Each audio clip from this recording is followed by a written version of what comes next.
PSM Makassar dan Persikabo 1973 akan bertemu pada pekan ke-12 Liga 1 2022-2023. Kedua kesebelasan akan saling jegal demi 3 poin di Stadion Sultan Agung Bantul, Daerah Istimewa Yogyakarta pada Senin 5 Desember 2022 pukul 16:30 waktu Indonesia Tengah.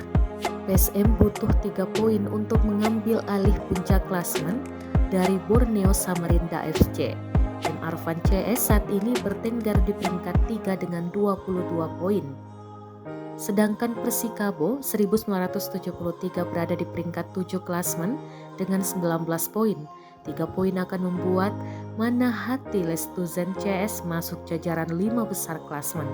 Pelatih PSM Makassar Bernardo Tavares menyebut Persikabo 1973 lebih baik dari timnya. Hal ini tak lepas dari torehan positif diraih Persikabo lawan tim papan atas klasemen.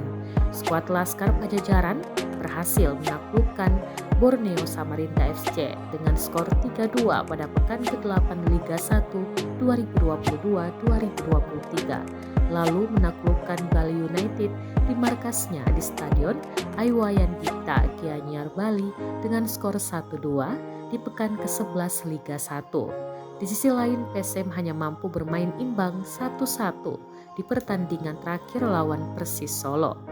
Ditambah 3 pertemuan terakhir PSM dan Persikabo, Laskar Pinisi tidak pernah meraih kemenangan, 2 kali kalah dan sekali imbang. Pada Liga 1 2021-2022, di pertemuan pertama, PSM hanya bermain imbang tanpa gol dengan Persikabo.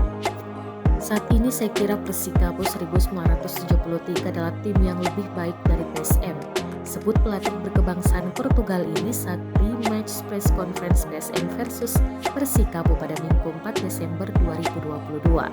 Tavares telah mempelajari skema permainan tim besutan Jajang Nurjaman. Laskar Pajajaran memiliki sejumlah skema permainan, akhir-akhir ini menggunakan skema 3-5-2. Ada pula skema alternatif dengan 4-1-3-2 serta 4-2-3-1.